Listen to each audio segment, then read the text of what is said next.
दोस्तों आज हम लोग बिहार बोर्ड मैट्रिक परीक्षा 2023 के लिए हम लोग हिंदी का मॉडल पेपर देखेंगे। दोस्तों ये मॉडल पेपर से बहुत सारा प्रश्न आपके मैट्रिक परीक्षा में पूछे जाएंगे, तो आप लोग वीडियो को बिना स्किप किए हुए शुरू से अंत तक ज़रूर देखिए। दोस्तों ये मास्टर वीडियो है, इसमें से बहुत सारे प्रश्न आपके एग्ज़ाम में आ सकते हैं, तो एक एक प्रश्न को अच्छी तरह से याद कर लीजिए और जो प्रश्न याद आपको नहीं है उसको आप लोग एक कॉपी में नोट कर लीजिए और सभी प्रश्न को रट जाइए, क्योंकि इसी तरह के प्रश्न आपके बोर्ड परीक्षा में आने वाले हैं। और आपको बार बार बोलते हैं कि अगर आपको एग्ज़ाम में 400 से ज़्यादा यानी कि 450, 480 इतना नंबर लाना है तो आप लोग चैनल को सब्सक्राइब करके बेल आइकन को दबा लीजिए, ताकि एग्ज़ाम के समय में जो वीवीआई क्वेश्चन अपलोड करेंगे उसका नोटिफिकेशन आपको मिल सके। तो चलिए पहला क्वेश्चन से वीडियो को स्टार्ट करते हैं। देखिए पहला प्रश्न कहता है कि हवा शब्द का लिंग निर्णय करें। दोस्तों हवा शब्द का लिंग निर्णय करें, यानी कि हवा कौन सा लिंग है।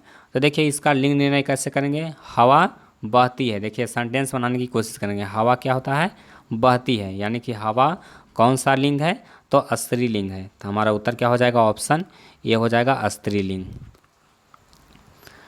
चलिए उसके बाद आइए अगला प्रश्न में। देखिए दूसरा प्रश्न कहता है कि नलिन बिलोचन शर्मा का जन्म कब हुआ था। दोस्तों नलिन बिलोचन शर्मा का जन्म कब हुआ था, तो हमारा उत्तर होगा 18 फरवरी 1916 ईस्वी को, यानी कि ऑप्शन ए हमारा बिल्कुल सही उत्तर है, 18 फरवरी 1916 ईस्वी को। चलिए उसके बाद आइए अगला प्रश्न में।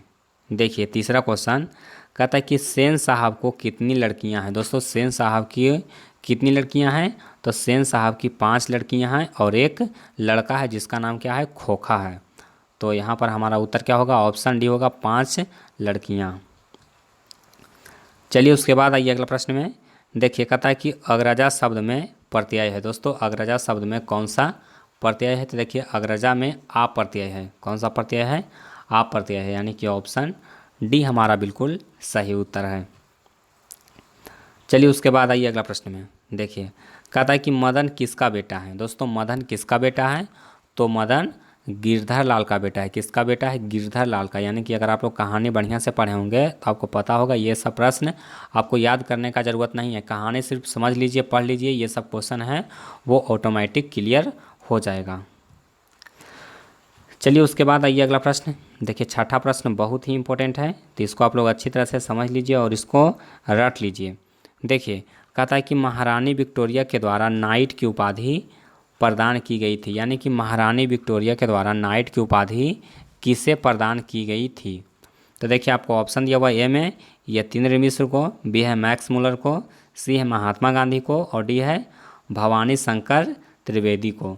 तो देखिए महारानी विक्टोरिया के द्वारा नाइट की उपाधि किसे प्रदान की गई थी, मैक्स मुलर को प्रदान की गई थी। हमारा उस उत्तर क्या हो जाएगा, ऑप्शन बी सही है। चलिए उसके बाद आइए अगला प्रश्न में। देखिए सातवां क्वेश्चन कहता है कि हिंदी कविता में प्रबंधवाद के प्रवर्तक कौन है। दोस्तों हिंदी कविता में प्रबंधवाद के प्रवर्तक कौन है, तो ऑप्शन आपको दिया हुआ है मैक्स मुलर, बी है नलिन बिलोचन शर्मा, सी है अशोक वाजपेयी और डी है अमरकांत। तो देखिए प्रबंधवाद के प्रवर्तक कौन है, तो नलिन बिलोचन शर्मा है, यानी कि ऑप्शन बी हमारा बिल्कुल सही आंसर है। चलिए उसके बाद आइए अगला सवाल। देखिए कहता है कि आत्म सात शब्द में प्रत्यय है, यानी कि आत्म सात शब्द में कौन सा प्रत्यय है, तो इसमें 7 प्रत्यय है, यानी कि ऑप्शन ए हमारा बिल्कुल सही आंसर होगा। चलिए उसके बाद आइए अगला प्रश्न में। देखिए 9वां क्वेश्चन बहुत ही इंपॉर्टेंट है। कहता है कि विचार और वितर्क किस लेखक की रचना है। दोस्तों विचार और वितर्क किस लेखक की रचना है, बहुत ही इंपॉर्टेंट क्वेश्चन है। तो इसका जो सही आंसर है वह है हजारी प्रसाद द्विवेदी की, यानी कि ऑप्शन ए इसका बिल्कुल सही आंसर है। चलिए उसके बाद आइए अगला प्रश्न में। देखिए कहता है कि नाखून बार बार काटते रहना अलंकृत करते रहना निरूपित करता है, यानी कि नाखून को बार बार काटते रहना और अलंकृत करते रहना यह किसको निरूपित करता है। तो ऑप्शन ए दिया हुआ है सौंदर्य बोध और सांस्कृतिक चेतना का, बी दिया हुआ है सुंदरता बढ़ाने का, सी है अच्छे व्यवहार का और डी है सुंदरता और स्वास्थ्य पर ध्यान देने का। तो देखिए इसका जो आंसर होगा वो हो जाएगा सौंदर्य बोध और संस्कृति चेतना का, यानी कि ऑप्शन ए हमारा सही उत्तर है। चलिए उसके बाद देखिए अगला प्रश्न। देखिए 11वां क्वेश्चन कहता है कि घृणा शब्द का विलोम है। दोस्तों घृणा शब्द का विलोम क्या होगा? प्रेम, यानी कि ऑप्शन बी हमारा बिल्कुल सही उत्तर है। और दोस्तों एक बात और, अगर आप लोगों को वीडियो पसंद आ रहा है तो वीडियो को लाइक ज़रूर कीजिए। इस पर हम 10,000 लाइक का टारगेट रखते हैं, तो जल्दी से इस टारगेट को पूरा कीजिए, वीडियो को ज़रूर लाइक कीजिए, क्योंकि आप एक वीडियो लाइक करने में आपका कुछ भी ज़्यादा समय लॉस नहीं होगा। आप लोग वीडियो को लाइक कीजिए, हमको मोटिवेशन मिलता है वीडियो बनाने के लिए, तो आप लोग वीडियो को लाइक ज़रूर कीजिए। चलिए उसके बाद आइए अगला प्रश्न में। देखिए 12वां सवाल बहुत ही इम्पोर्टेंट है। देखिए कहता है कि भीमराव अंबेडकर के विख्यात भाषण एनहिलेशन ऑफ कास्ट का हिंदी रूपांतरण किसने किया? दोस्तों जो भीमराव अंबेडकर साहब का जो भाषण है एनहिलेशन ऑफ कास्ट, इसका हिंदी में रूपांतरण किसने किया था? तो ललई सिंह यादव ने किया था। हमारा उत्तर क्या हो जाएगा? ऑप्शन बी हो जाएगा। चलिए उसके बाद आइए अगला प्रश्न में। देखिए कहता है कि कुल 4 आदमी हैं, रेखांकित शब्द कौन पदबंध है? दोस्तों इसमें पदबंध बताना है। तो देखिए कुल 4 आदमी है, तो 4 क्या बता रहा है कि विशेषता बतला रहा है, यानी कि विशेषण पदबंध है। ऑप्शन बी हमारा सही उत्तर है। चलिए उसके बाद आइए अगला प्रश्न में। देखिए कहता है कि उसने अपने मित्र का पुस्तकालय खरीदा। वाक्य कहता है कि उसने अपने मित्र का पुस्तकालय खरीदा। देखिए ये कौन सा वाक्य है? तो देखिए ऑप्शन दिया हुआ ए में मिश्र वाक्य, बी है सरल वाक्य, सी है संयुक्त वाक्य और डी इनमें से कोई नहीं। तो देखिए कहता है उसने अपने मित्र का पुस्तकालय खरीदा, यह सरल वाक्य है, यानी कि ऑप्शन बी हमारा सही उत्तर होगा। उसके बाद आइए अगला प्रश्न में। देखिए कहता है कि नक्षत्र लोक किस लेखक की कृति है? दोस्तों नक्षत्र लोक यह जो कृति है वो किस लेखक की है? तो गुणाकर मूल्य की है, यानी कि ऑप्शन बी हमारा सही उत्तर होगा। चलिए उसके बाद देखिए अगला प्रश्न बहुत ही इंपॉर्टेंट प्रश्न है। कहता है कि जिसकी उपमा दी जाए के लिए एक शब्द है, यानी कि यहाँ पर अनेक शब्दों के लिए एक शब्द पूछा गया है, यानी कि जिसकी उपमा दी जाए तो उसको कहता है उपमेय, और जिसकी उपमा न दी जाए उसको कहता है अनुपमा। चलिए उसके बाद देखिए कहता है कि मराठी भाषा की लिपि क्या है? दोस्तों मराठी भाषा कौन सी लिपि में लिखी जाती है? तो मराठी, हिंदी ये सब जो भाषा है वो देवनागरी लिपि में लिखी जाती है। तो हमारा उत्तर क्या हो जाएगा? ऑप्शन डी हो जाएगा। चलिए उसके बाद आइए अगला प्रश्न में। देखिए कहता है कि धारा नगरी के कौन परमार शासक विद्यानुरागी थे? दोस्तों कहता है कि धारा नगरी के कौन परमार शासक विद्यानुरागी थे? तो आप लोग जानते होंगे, इस कहानी पढ़ना है भोज के बारे में, यानी कि ऑप्शन बी हमारा बिल्कुल सही उत्तर होगा। चलिए उसके बाद आइए अगला प्रश्न। देखिए कहता है कि महाविद्यालय नामक कहानी संग्रह किसकी रचना है? यानी कि महाविद्यालय नामक जो कहानी संग्रह है यह किसकी रचना है? तो यह विनोद कुमार शुक्ल की रचना है, यानी कि ऑप्शन सी हमारा बिल्कुल सही आंसर होगा, विनोद कुमार शुक्ल। चलिए उसके बाद आइए अगला प्रश्न में। देखिए 20वां सवाल कहता है कि बहादुर की माँ गुस्से से पागल क्यों हो गई थी? दोस्तों बहादुर की माँ गुस्से से पागल क्यों हो गई थी? तो देखिए यहाँ पे क्या होता है कि बहादुर जो रहता है वो जो घर में भैंस रहता है उसको बहुत मारता है। इसी कारण से जो बहादुर की माँ देखती है तो वह बहुत गुस्सा हो जाती है और बहादुर को पीट देती है, इसलिए बहादुर भाग जाता है। यानी कि गुस्सा होने का कारण क्या था? तो बहादुर ने भैंस को मारा था। चलिए उसके बाद आइए अगला प्रश्न में। देखिए 21वां क्वेश्चन बहुत ही इंपॉर्टेंट क्वेश्चन है। देखिए कहता है कि किसने सोवियत संघ पर आक्रमण किया? दोस्तों सोवियत संघ पर आक्रमण किसने किया? आपको ऑप्शन दिया हुआ है महारानी विक्टोरिया, बी है हिटलर, सी है पुतिन और डी है लेनिन। तो देखिए सोवियत संघ पर आक्रमण किसने किया था? तो हिटलर ने किया था। इसको आप याद रखिए, बहुत ही इंपॉर्टेंट क्वेश्चन है और ये सब प्रश्न आपके कंपटीशन एग्जाम में भी पूछे जाते हैं, तो आप लोग प्रश्न को अच्छी तरह से याद कर लीजिए। चलिए उसके बाद आइए अगला प्रश्न में। देखिए कहता है, यदि मनुष्य परिस्थितियों का नियामक नहीं है तो परिस्थितियां भी मनुष्य की। उसके बाद आपको बताना है, ऑप्शन ए नियामक है, बी में नियामक नहीं है, सी सुरक्षा नहीं है, डी आवश्यकता नहीं है। तो देखिए यहाँ पे एक कहानी में क्या होता है कि कहा जाता है कि मनुष्य परिस्थितियों का नियामक नहीं है तो परिस्थितियां भी मनुष्य का नियामक नहीं है, यानी कि ऑप्शन बी हमारा यहाँ पर बिल्कुल सही आंसर होगा। चलिए उसके बाद आइए अगला क्वेश्चन, बहुत ही इंपॉर्टेंट है और कहता है कि गुदड़ी का लाल मुहावरे का अर्थ। दोस्तों गुदड़ी का लाल होना मुहावरे का अर्थ क्या है? तो इसका मतलब है कि गरीब के घर में गुणवान उत्पन्न होना, यानी कि ऑप्शन बी हमारा बिल्कुल सही आंसर है। देखिए मुहावरा में थोड़ा सा आप लोग दिमाग लगाइएगा तो आप लोग खुद से मतलब कि प्रश्न को बना सकते हैं, आपको इसको रटने का ज़रूरत नहीं है। जैसे देखिए गुदली का लाल होना मतलब क्या हुआ? गरीब के घर में गुणवान उत्पन्न होना। चलिए उसके बाद देखिए अगला प्रश्न। देखिए कहता है कि गणेश शब्द का पर्यायवाची है। दोस्तों गणेश शब्द का पर्यायवाची, तो आप लोग जानते हैं गणेश शब्द का पर्यायवाची क्या क्या होता है? गजानंद, लंबोदर, ये सब जो शब्द है वो गणेश का पर्यायवाची है। तो हमारा उत्तर होगा ऑप्शन ए लंबोदर। चलिए उसके बाद आइए अगला प्रश्न में। देखिए 25वां क्वेश्चन कहता है कि प्रतिदिन शब्द कौन सा समास है? दोस्तों प्रतिदिन कौन सा समास है? तो प्रतिदिन मतलब कि दिन पर दिन, तो यह कौन सा समास हो गया? अव्ययी भाव समास। चलिए उसके बाद आइए अगला प्रश्न में। देखिए कहता है यशोधरा शब्द का संधि विच्छेद है। दोस्तों यशोधरा शब्द का संधि विच्छेद होगा यश जोड़ धरा, यानी कि ऑप्शन ए हमारा बिल्कुल सही आंसर है, यश जोड़ धरा।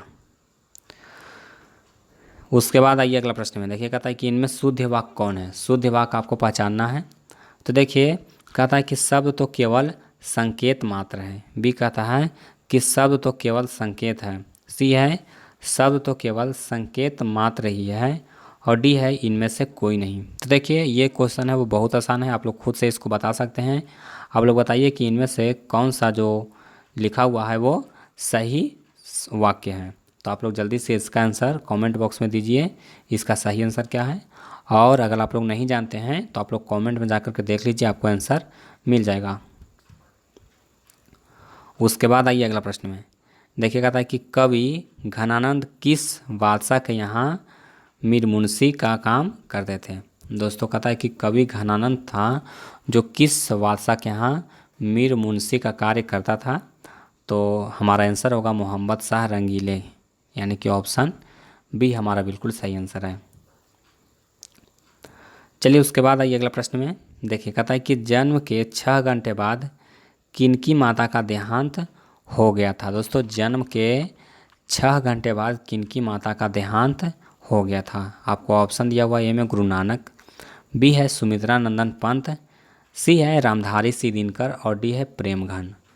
तो देखिए इसका जो सही उत्तर होगा वो हो जाएगा सुमित्रा नंदन पंत, यानी कि सुमित्रा नंदन पंत का जब जन्म हुआ था उसके 6 घंटे बाद उनकी माता का देहांत हो गया था। चलिए उसके बाद आइए कहता है कि फावड़े और हल राजदंड बनने को है, यह पंक्ति किस कविता की है? दोस्तों यह जो पंक्ति दिया हुआ है फावड़े और हल राजदंड बनने को है, यह जो पंक्ति है वो किस कविता की है? तो यह जो पंक्ति है वो जनतंत्र का जन्म कविता से है, यानी कि ऑप्शन ए हमारा सही उत्तर है। चलिए उसके बाद आइए अगला प्रश्न में। देखिए कहता है कि एक वृक्ष की हत्या कविता किसकी रचना है? दोस्तों एक वृक्ष की हत्या कविता जो है वो किसकी रचना है? तो कुंवर नारायण की रचना है, यानी कि ऑप्शन सी हमारा करेक्ट आंसर है। चलिए उसके बाद देखिए अगला प्रश्न कहता है कि बीरेन डंगवाल का पहला कविता संग्रह है। दोस्तों बीरेन डंगवाल का पहला कविता संग्रह कौन है? तो इसका आंसर हो जाएगा इसी दुनिया में, यानी कि ऑप्शन बी हमारा बिल्कुल सही उत्तर है। चलिए उसके बाद आइए अगला प्रश्न देखिए कहता है कि प्राकृतिक सौंदर्य की कविता के लिए विख्यात कवि है, यानी कि प्राकृतिक सौंदर्य पर सबसे ज़्यादा कविता किस कवि ने लिखे हैं, यानी कि उस वे विख्यात कवि हैं। तो हमारा आंसर होगा सुमित्रानंदन पंत, यानी कि सुमित्रानंदन पंत का जितना भी कविता, ज़्यादा से ज़्यादा कविता जो लिखा हुआ है वो प्राकृतिक सौंदर्य पर ही लिखा हुआ है। चलिए उसके बाद आइए अगला क्वेश्चन में, देखिए 34वां सवाल कहता है कि किस कवि ने वर्णाश्रम व्यवस्था और कर्मकांड का विरोध करके निर्गुण ब्रह्मा की भक्ति का प्रचार किया। तो इसका जो सही उत्तर होगा वो हो जाएगा गुरु नानक ने, यानी कि गुरु नानक ने वर्णाश्रम और कर्मकांड का विरोध करके निर्गुण ब्रह्मा की भक्ति का प्रचार किया था।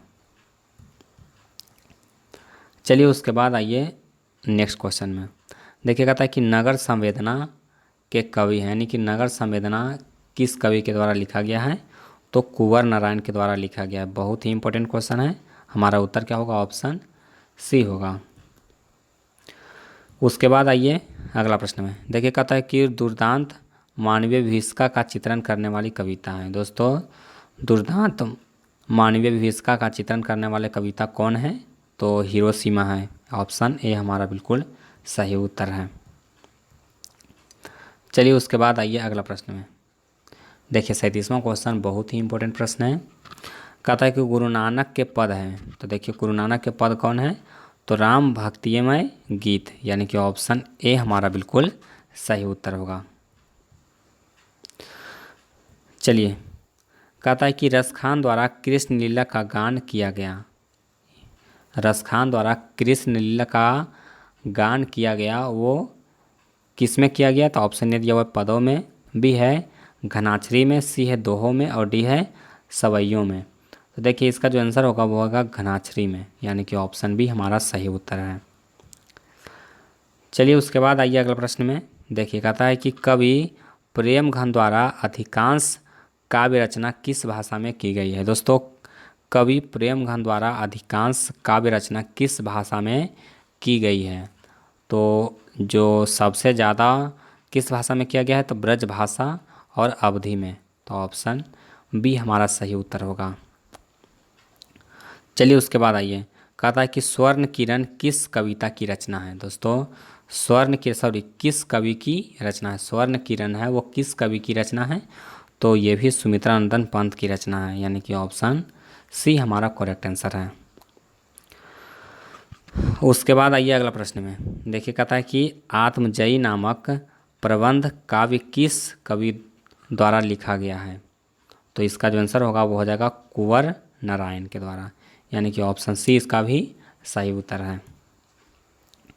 चलिए कहता है कि आधुनिक साहित्य में एक प्रमुख प्रतिभा थे, कौन एक प्रमुख प्रतिभा थे, तो वत्स्यायन अजय, यानी कि ऑप्शन ए होगा स ही वत्स्यायन अजय, यानी कि ऑप्शन ए हमारा बिल्कुल सही आंसर है। चलिए उसके बाद आइए अगला प्रश्न में, देखिए कहता है कि किसने ज़िंदगी में पहली बार अस्पताल का विरोध नहीं किया। दोस्तों किसने ज़िंदगी में पहली बार अस्पताल का विरोध नहीं किया, आपको ऑप्शन दिया हुआ है मंगू, बी है कुसुम, सी है मेट्रन, डी है माँ। तो इसका उत्तर होगा माँ ने विरोध नहीं किया था, यानी कि ऑप्शन डी इसका सही उत्तर है। चलिए उसके बाद देखिए कहता है कि माँ रात में कितने बजे हॉस्पिटल से लौटकर घर आई, तो 11 बजे, ऑप्शन डी हमारा सही उत्तर है। चलिए उसके बाद देखिए कहता है कि गांव में जुआरी किस्म का व्यक्ति कौन था। तो दोस्तों जुआरी किस्म का व्यक्ति कौन था, रगम्पा था, यानी कि ऑप्शन सी हमारा बिल्कुल सही आंसर है। चलिए उसके बाद देखिए कहता है कि सात कोड़ी होता किस भाषा के प्रमुख कथाकार हैं। दोस्तों सात कोड़ी होता जो हैं वो उड़िया भाषा के कथाकार हैं, हमारा उत्तर क्या होगा, ऑप्शन बी होगा। उसके बाद देखिए कहता है कि देवी नदी बांध के नीचे किसका घर था। दोस्तों देवी नदी बांध के नीचे किसका घर था, तो लक्ष्मी का घर था, यानी कि ऑप्शन सी हमारा बिल्कुल सही आंसर है। चलिए उसके बाद देखिए मंगू के अलावा माँ के कितनी संतानें थी। दोस्तों मंगू के अलावा 3 संतान और था, यानी ऑप्शन बी हमारा बिल्कुल सही आंसर है। चलिए उसके बाद देखिए कहता है कि किसने सीता को रसमलाई भेजी थी। दोस्तों किसने सीता को रसमलाई भेजी थी, तो भांवरी ने भेजी थी, यानी कि ऑप्शन डी हमारा बिल्कुल सही आंसर होगा भाबरी। उसके बाद आइए अगला प्रश्न में, देखिए कहता है कि सीता के बड़े लड़के का क्या नाम था। दोस्तों सीता के बड़े लड़के का नाम क्या था, तो कैलाश नाम था। क्या नाम था, कैलाश नाम था। यानी कि सीता के बड़े बेटे का नाम क्या था, कैलाश था। यानी कि ऑप्शन ए हमारा सही उत्तर होगा। चलिए उसके बाद आइए अगला प्रश्न में, देखिए कहता है कि सुजात की कितनी कृतियाँ प्रकाशित हो चुकी हैं। दोस्तों सुजात की कितनी कृतियाँ प्रकाशित हो चुकी हैं, तो हमारा उत्तर हो जाएगा यहाँ पे 25 से अधिक। ऑप्शन बी यहाँ पर सही उत्तर है। चलिए उसके बाद आइए 52 नंबर सवाल में, बहुत ही इंपॉर्टेंट है। कहता है कि नगर कहानी के अनुवादक कौन है। दोस्तों नगर कहानी के अनुवादक कौन है, तो इसके अनुवादक हैं सुजात। चलिए उसके बाद आइए, कहता है कि अनुज का स्त्रीलिंग रूप है। दोस्तों अनुज का स्त्रीलिंग होगा तो अनुजा होगा। अनुज का स्त्रीलिंग क्या होगा, अनुजा होगा। ऑप्शन ए हमारा सही उत्तर है। चलिए उसके बाद आइए 54 नंबर क्वेश्चन में, कहता है कि इनमें शुद्ध शब्द कौन है। शुद्ध शब्द का चयन करना है।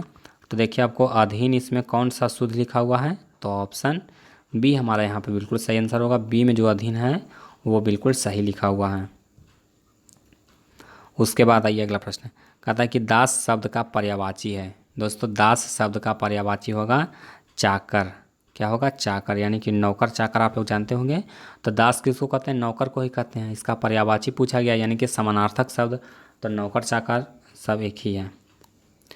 चलिए कहता है कि अपेक्षा शब्द का विशेषण है। अपेक्षा शब्द का विशेषण क्या होगा, तो अपेक्षा शब्द का विशेषण होगा अपेक्षित। क्या होगा, अपेक्षित होगा। ऑप्शन सी हमारा करेक्ट आंसर है। चलिए कहता है कि वागजाल का संधि विच्छेद है। दोस्तों वागजाल का संधि विच्छेद होगा वाकजोड़ जाल। क्या होगा, वाकजोड़ जाल। यानी कि ऑप्शन ए हमारा सही उत्तर है। चलिए कहता है कि पूरब शब्द संज्ञा, पूरब है वो कौन सा संज्ञा है, तो देखिए पूरब व्यक्तिवाचक संज्ञा होगा। यानी कि ये क्या है, यूनिक चीज़ है। यानी कि पूरब पश्चिम उत्तर दक्षिण यह सब दिशा का नाम है। यह कौन सी संज्ञा हो जाएगा, तो व्यक्तिवाचक संज्ञा हो जाएगा। चलिए उसके बाद देखिए अगला प्रश्न, कहता निम्नलिखित में से सर्वनाम है। दोस्तों सर्वनाम कौन हो जाएगा, तो जो संज्ञा के बदले आता है उसको सर्वनाम कहते हैं। तो संज्ञा के बदले यह वह वे ये सब आएगा तो सर्वनाम में आता है। यानी कि ऑप्शन ए हमारा सही उत्तर होगा। उसके बाद देखिए गुणवाचक विशेषण है, कौन सा गुण बतला रहा है, तो आप लोग ऑप्शन देख के आसानी से पता लगा सकते हैं कि गुण कौन बतला रहा है, कौन सा, तो अच्छा 1 किलो 2 अधिक। तो गुण कौन बतला रहा है, अच्छा। यानी कि कोई चीज़ अच्छा है तो यह उसका गुण बतला रहा है, यानी कि गुणवाचक विशेषण हो गया। बहुत आसान है पकड़ना। उसके बाद आइए 61वां क्वेश्चन में, बहुत ही इंपॉर्टेंट है। देखिए कहता है कि बुद्धा एंड हिज धम्मा के लेखक। दोस्तों बुद्धा एंड हिज धम्मा के लेखक कौन है, तो भीमराव अंबेडकर है। ऑप्शन सी हमारा करेक्ट आंसर है। चलिए उसके बाद देखिए कहता है कि गिरधर लाल सेन साहब की फैक्ट्री में क्या था। दोस्तों जो गिरधर लाल था, यानी कि मदन का जो पिता है वो गिरधर लाल, सेन साहब के फैक्ट्री में क्या था, तो वो कौन सा पद पर था, तो वह किरानी था। सेन साहब के फैक्ट्री में क्या था, किरानी था। चलिए उसके बाद आइए अगला प्रश्न में, देखिए 63वां क्वेश्चन बहुत ही इंपॉर्टेंट है। देखिए कहता है कि मनुष्य की पशुता को जितनी बार भी काट दो वह मरना नहीं जानती, यह पंक्ति किस शीर्षक पाठ की है, तो यह हो जाएगा नाखून क्यों बढ़ते हैं। बहुत आसान सवाल है, इसको आप लोग पढ़ के समझ में आ रहा होगा। उसके बाद देखिए अगला प्रश्न, देखिए 64 नंबर सवाल, कहता है कि चंद्रगुप्त द्वितीय का व्यक्तिगत नाम क्या था। दोस्तों चंद्रगुप्त द्वितीय का व्यक्तिगत नाम क्या था, देव नाम था। क्या नाम था, देव नाम था। इसको आप लोग याद रखिए। चलिए उसके बाद देखिए 65वां क्वेश्चन, कहता है कि बहादुर पर चोरी का आरोप कौन लगाता है। दोस्तों बहादुर पर चोरी का आरोप कौन लगाता है, तो रिश्तेदार लगाता है। यानी कि ऑप्शन डी हमारा बिल्कुल सही आंसर है। अब देखिए यह भी प्रश्न पूछा जाता है कि बहादुर पर कितने रुपये का चोरी का इल्ज़ाम लगाया गया था। तो अगर आप लोग कहानी पढ़े हैं तो आप लोग जल्दी से इसका आंसर कमेंट कीजिए। आपको 10 सेकंड का समय दिया जाता है, आप लोग 10 सेकंड में इसका आंसर कमेंट कीजिए और फिर हम इसका आंसर बता देंगे। तो देखिए, बहादुर पर जो चोरी का आरोप लगा था वो कितने रुपए का लगा था? तो 11 रुपये का आरोप लगा था, यानी 11 रुपये चोरी करने का आरोप बहादुर पर किसने लगाया था? तो रिश्तेदार ने लगाया था। चलिए उसके बाद आइए, कहता है कि बिरजू महाराज अपना सबसे बड़ा जज किसे मानते थे? दोस्तों, बिरजू महाराज अपना सबसे बड़ा जज किसे मानते थे? तो अपनी अम्मा को मानते थे, यानी कि अपनी माँ को मानते थे। तो हमारा उत्तर हो जाएगा ऑप्शन ए। चलिए उसके बाद आइए, कहता है हिंदुस्तानी डांस म्यूजिक कहाँ है? दोस्तों, हिंदुस्तानी डांस म्यूजिक कहाँ है? तो कोलकाता में है। ऑप्शन ए हमारा बिल्कुल सही उत्तर है। चलिए उसके बाद आइए अगला प्रश्न में, देखिए कहता है कि राम नाम बिनु बिरथे जगी जन्मा शीर्षक कविता के अनुसार ईश्वर की शरण में जाने का अधिकारी कौन है?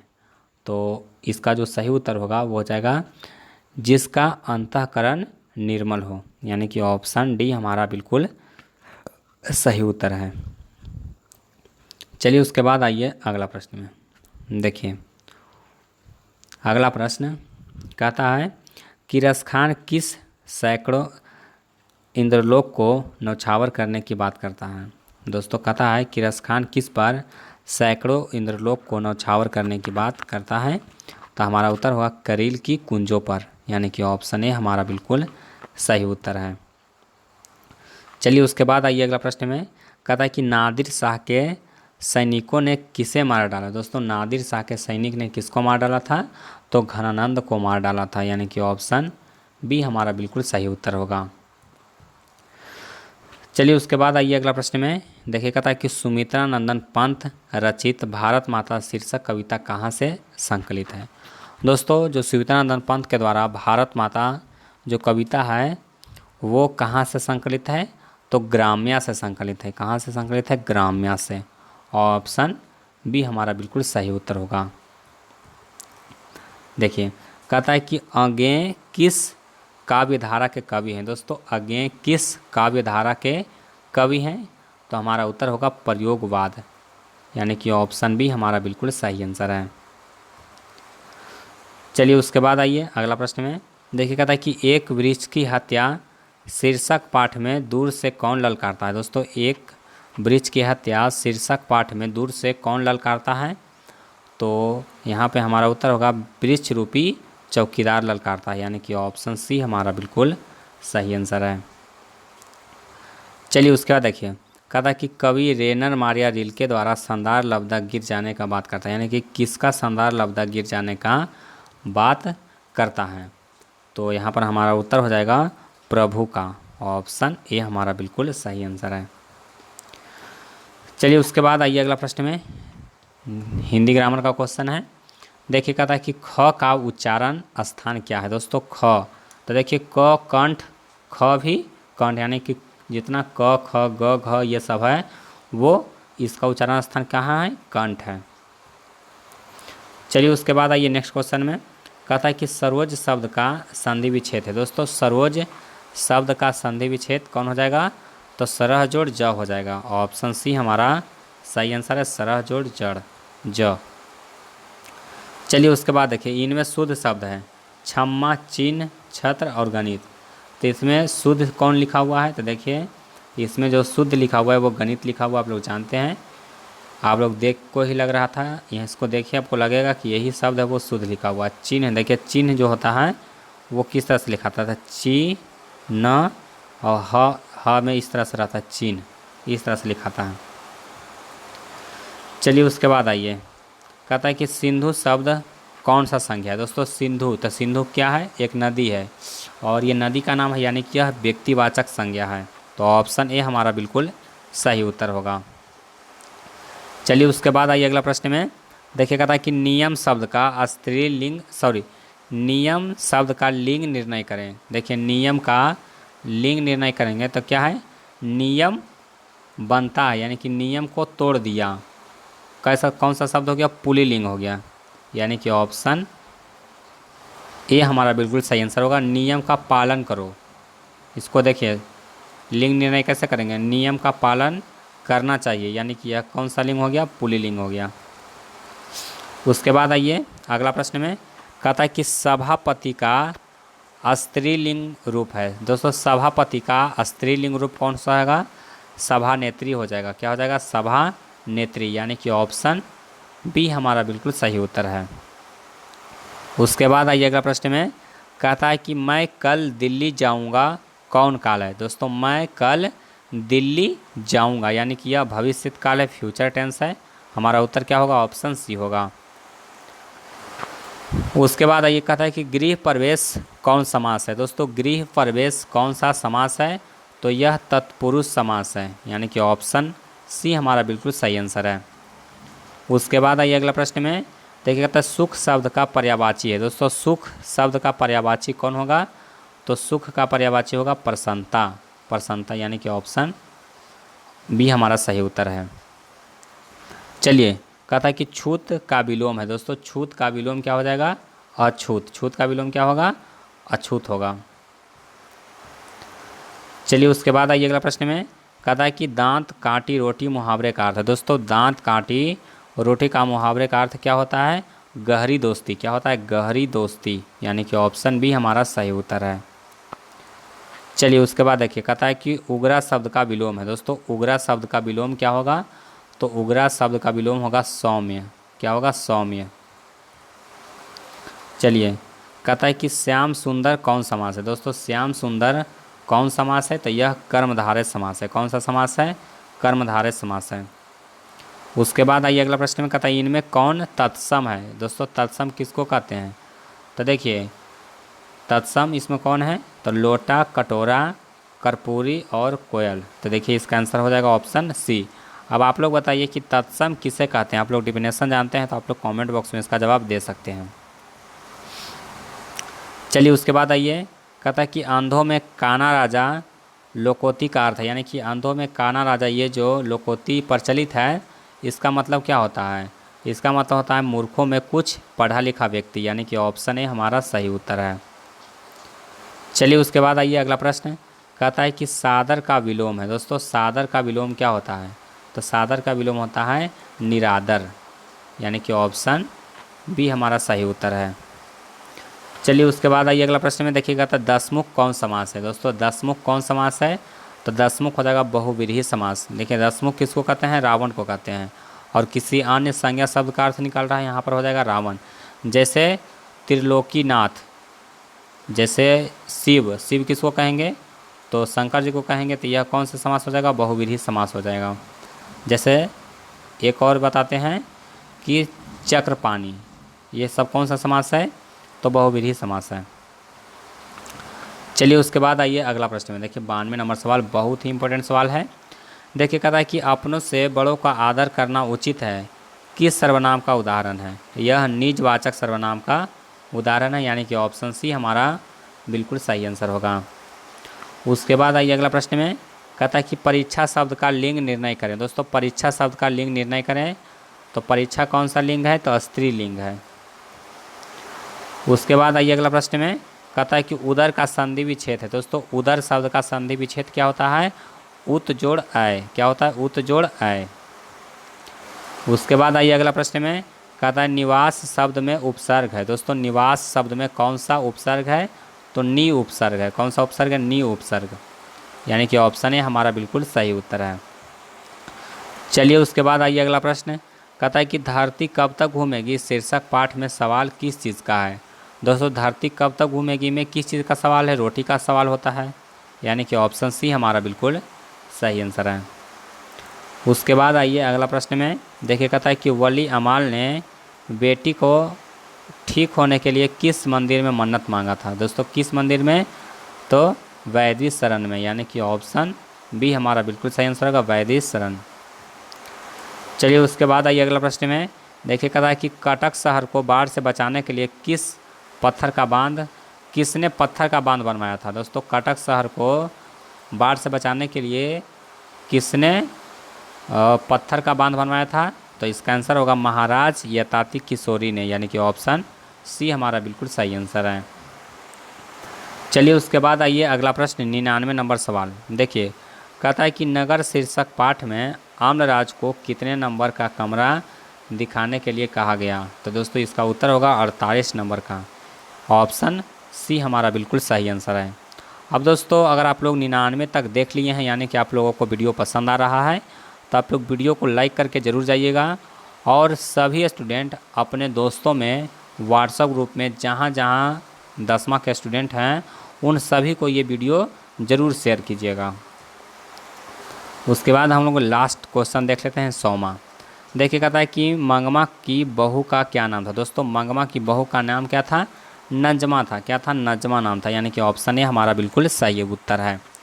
तो दोस्तों उम्मीद करता हूँ कि ये वीडियो आपको पसंद आया होगा। वीडियो पसंद आया तो वीडियो को लाइक कीजिए, अपने दोस्तों में शेयर कीजिए, और अगर आप लोग सभी विषय का मॉडल पेपर देखना चाहते हैं तो डिस्क्रिप्शन में लिंक दे दिए हैं, वहाँ से और भी मॉडल पेपर का सॉल्यूशन देख सकते हैं। और इसी तरह के प्रश्न आपके बोर्ड परीक्षा में आने वाले हैं, तो चैनल को ज़रूर सब्सक्राइब करके बेल आइकन को दबा लीजिए ताकि वीडियो का नोटिफिकेशन मिल सके।